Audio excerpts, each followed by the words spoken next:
Hey everybody, what's up? Kevin here from the My Song Day Rock 2000 to Today YouTube channel, and today we're going to be doing yet another album review. So I'm going to be reviewing the 7th full-length release from the Australian metalcore band, the Amity Affliction. This is the album Everybody Loves You Once You Leave Them.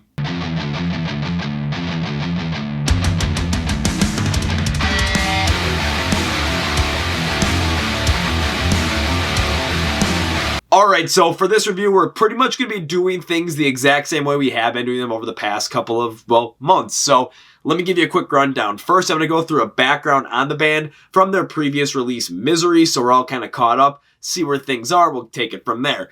Then I am going to look at the album on 3 specific aspects: construction, composition, instrumentation of the songs, the vocal performance on the songs, and how the themes and the meanings of the songs of the album fit within the styles of the songs and how the album sounds. So we're going to put it all together. Then I will give the album a rating on a scale of 0 to 10.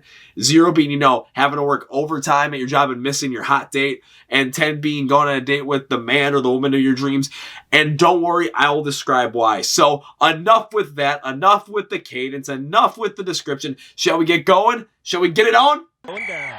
Get it on!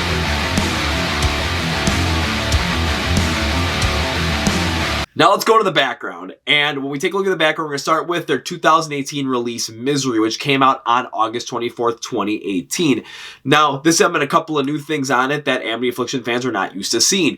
We saw things such as unclean vocalist Joel Birch perform some clean vocals on the album as well, which he had never done beforehand. And the band really pulled in a lot of electronic style and electronic inspirations into their music as well on that album. And let's take a look at some of the performance as well, as it topped the Australian charts because, well, no kidding, the Aussies rock freaking hard. But at the US charts, it ended up topping around 70. I ended up taking a look at some of the reviews on this one, and a lot of people were rather split. I took a look at 2 prominent YouTube reviewers, ARTV and Rocked. Take a look at what John said from ARTV. He called it rather bland, boring, and it was all due to the electronic feel of it, and he gave it about a 2.5 out of 5. Taking a look at Rocked, they called it, less aggressive, and that had a watered-down delivery overall. They gave it a 5 out of 10. So this was one that really ended up splitting the fans, where a lot of the older fans were not happy with it because they did not have that metalcore sound, but they brought in some newer fans as well because they had that electronica sound that some of the younger people really like. Now we're going to be on to Everybody Loves You Once You Leave Them. This album was announced back in January of 2020 to be released on February 21st, 2020. And taking a look at some of the previous reviews for the album before the album came out, Wall of Sound gave it an 8.5 out of 10, saying that this had something for all Amity Affliction fans, where the older fans were going to like the hardcore sound on some of the tracks, but then the newer fans were going to find something to like as well, the electronica style. Now, I'm a little nervous about that myself because that review kind of sounds like, you're potentially pleasing a multiple different crowds, and I've seen that happen before. I've been a part of life where I was trying to please everybody, and it ended up making me not happy and not really making anyone happy overall. So it just didn't really work out well, and I'm a little nervous about that, but we'll see what happens. Right now, as I'm making this video, Amity Affliction is in Europe touring with Beartooth, and their first US tour will be with Sleeping with Sirens to feature this album. So let's get into the review. Let's start this.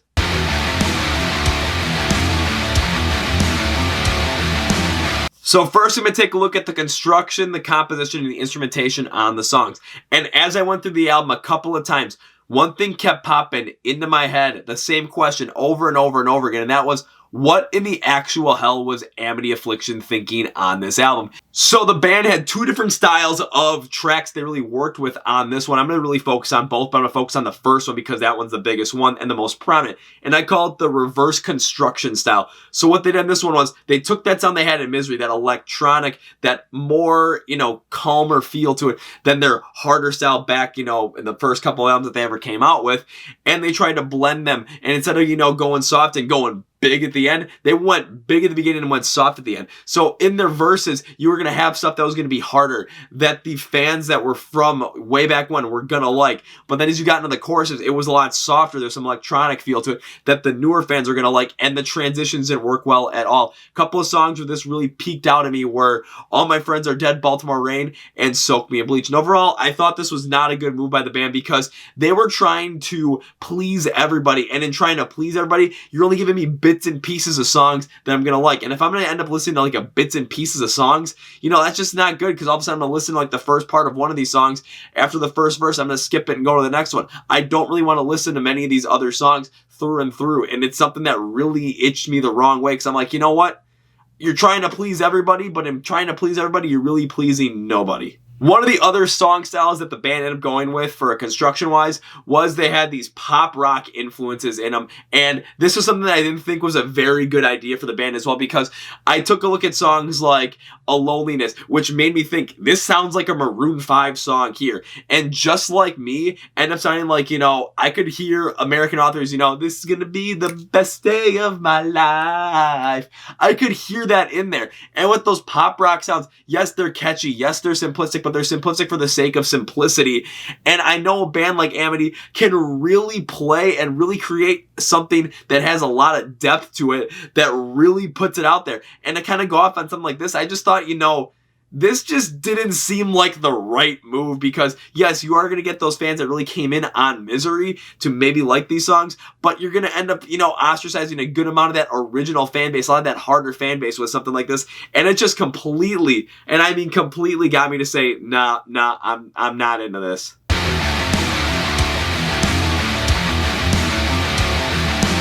Now I'm going to take a look at the vocal performance on Everyone Loves You Once You're Gone. And as I was talking about with the instrumentation, where it was like the reverse construction thing, where it was going to be much harder and heavier in the beginning, but then really, really light in the chorus, this is very prevalent within the vocals as well. Many times when I was listening to this album, there was a lot of times where the unclean vocals were in the verses and the clean vocals were in the chorus. And don't get me wrong, that is a very classic trope of metalcore, a very common attribute to have that. But where the problem came in was how they use those clean vocals in the choruses, because when you have the unclean vocals in the verses, they were setting up for something big, setting up for something built. If you had a lot more energy and emotion within that clean chorus, you would see something a lot more. But I never got that. All I got was something that was much more drawn back, much more depressed, and ended up taking a lot of that energy and a lot of that feeling of, you know, you're building something up and just bringing it all the way down. And it's something that just really rubbed me the wrong way.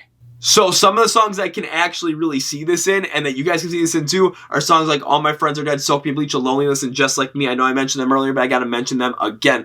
And trust me, this is something that, you know, in parts I can get behind. Sparingly I can get behind when you're trying to build up something and kind of really pull it back, but you really have to do well. And Amity Affliction going full in on it, I just couldn't really stand it. There was one ultimate cringe moment in Just Like Me that really set me over the bar. And the reason why I couldn't stand it was because there's a lot of do's in the chorus, or in the post-chorus. I can't remember which one exactly, but it was something where I'm just sitting there like, Amity, what are you doing? You guys are so much better than those do fillers. I mean, I've seen bands they kind of put the ohs and the do's in there as fillers, but they're not relying on them. And this song relies on them a little bit too much, and it's just something that they're much better at. Was there anything I liked about the vocal performance at all on this album? There was one bright spot, and that was on Fever Dream. Now, Fever Dream, the chorus, it did have that more depressive tone to it as well. However, it had a little bit more energy, a little bit more amped upness to the clean vocals, and I thought, you know what? It kind of reminded me of something like what Chester Bennington and Linkin Park would have done on one of their one of their newer, more emotional songs to really pull it out there. So I like that, but that was the only bright spot, because overall, kind of having that, you know, building up something with the unclean vocals in the chorus, but then just having a full-on depressive chorus at the end, it just rubbed me the wrong way in so many levels.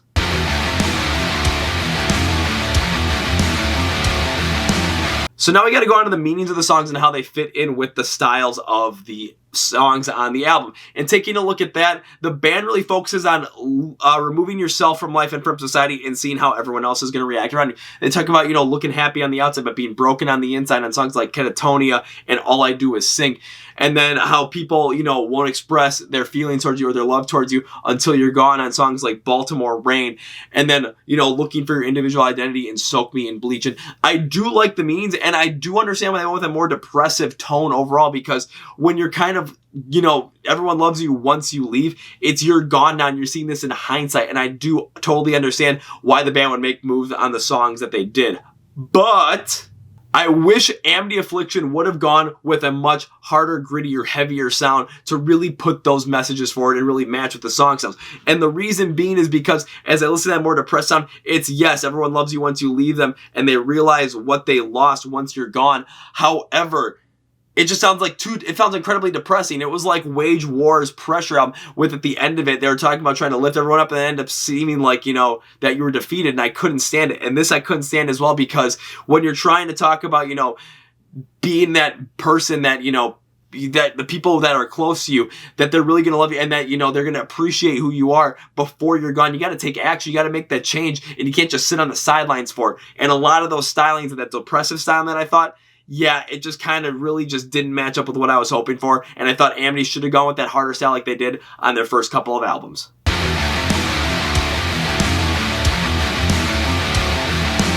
Alrighty, time for my overall rating of Everybody Loves You Once You Leave Them by Amity Affliction. And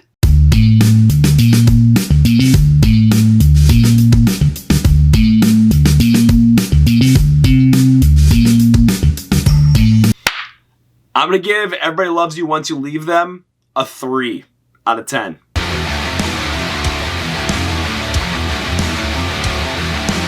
Alright, so I'm giving Everybody Loves You Once You Leave Them a 3 out of 10. Now let's go through the likes and dislikes and summary. So, what I like about the track, is there anything I really liked about this album?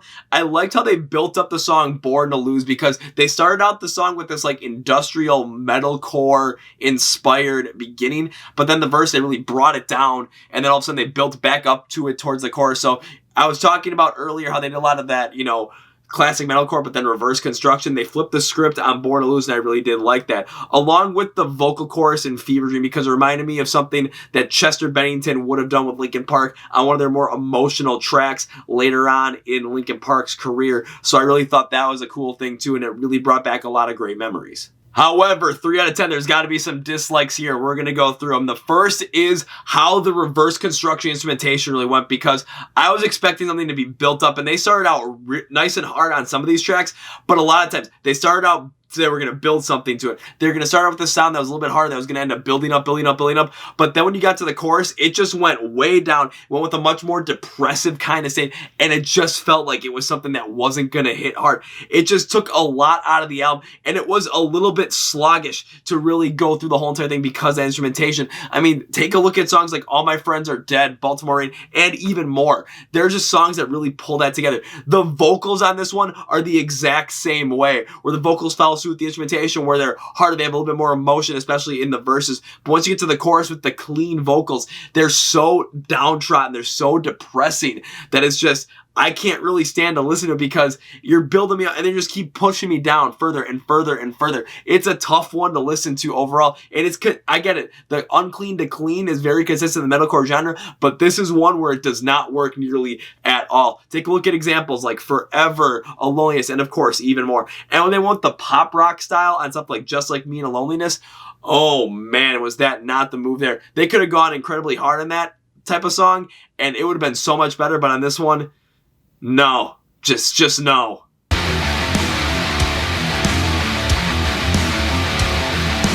So now my final thought for Everyone Loves You Once You Leave Them by Amity Affliction is this. I was hoping that they would end up focusing a little bit more on that harder sound they had in the previous albums that weren't Misery. And I get the fact they're trying something new, and I respect the fact that bands are trying to find something new all the time. However, what Amity Affliction tried to do on this album was they tried to appease both styles of fans. They tried to appease the fans that came in on Misery with the lighter, more electronic sound, and they tried to appease the older fans that are like that harder, more metalcore sound as well. And when you try to appease both like they did, and like in the Wall of Sound interview, it really goes completely awry due to the fact that people are going to like bits and pieces of songs like myself, but we're not really going to like a full song. So over time, what I think is going to happen with this album is it's just going to get forgotten and dropped off by the wayside. So a lot of people like myself are going to focus on Amity Affliction's earlier work. This one's just going to get forgotten amongst the masses.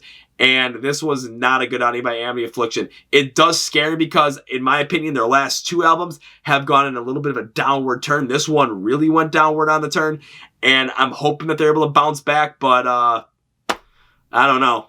Alright guys, that's it for me. Thank you for watching the My Song of the Day Rock 2000 Day album review of Everybody Loves You Once You Leave Them by the Amity Affliction. If you like the review, give me the like. If you dislike it, give me the dislike. But put in the comments what you like, dislike about it, and put your review in there as well so we can see it, talk about it, we can discuss, you know, Everybody Loves You Once You Leave Them.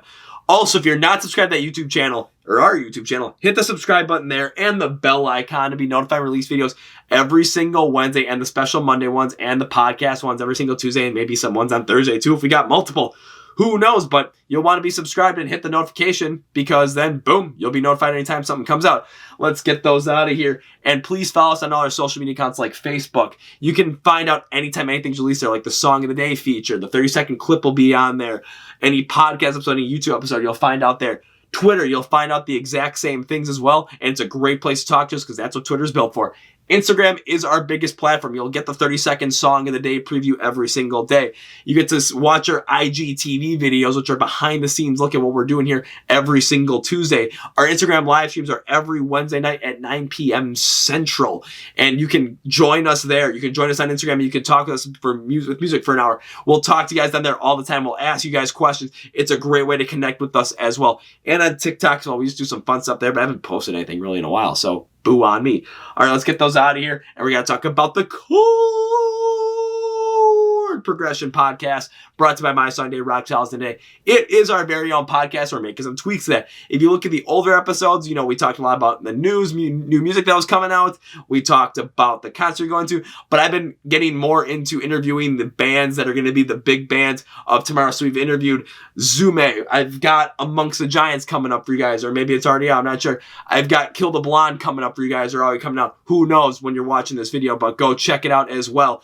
And it's a great way to get in with those bands that, you know, are going to be the big bands come 2022, 2023. By the end of the decade, they could be the ones that are headlining, you know, Sonic Temple. They could be headlining Louder Than Life. You don't know, but get them on them early and you can find out there. You can listen on Spotify, Apple Podcasts, Google Play, and watch them right on YouTube as well. Links in the description below for everything I've been saying. So go check it out there. All right, let's get that out of here. And last but not least, if you're not enabled to our Amazon Alexa skill, please go do that, because that is where you can listen to the whole entire Song of the Day feature. So on the social media pages, you get the 30-second preview. There, you get the whole thing. And you get it for that day. And the Song of the Day feature, that is the best way to rediscover old bands that you used to love. Discover new bands that you're going to love. Get into rock and metal as well. And on Saturdays are our favorite, because that's when we do Small Band Saturday. Much like the podcast, the bands tomorrow are going to be on Small Band Saturday, so you can get in on them early. And we've had some great ones so far, and I can't wait to keep it going. So it's a great way, again, just to get your fill of rock and metal. And I want to thank you guys for watching this video. We'll have plenty more to come up, and I still love making these, so I'm not stopping. Till the next time, this is Kevin from the My Song Day Rock 2000 Day YouTube channel. Let's get that hat flip. Whatever, but see ya!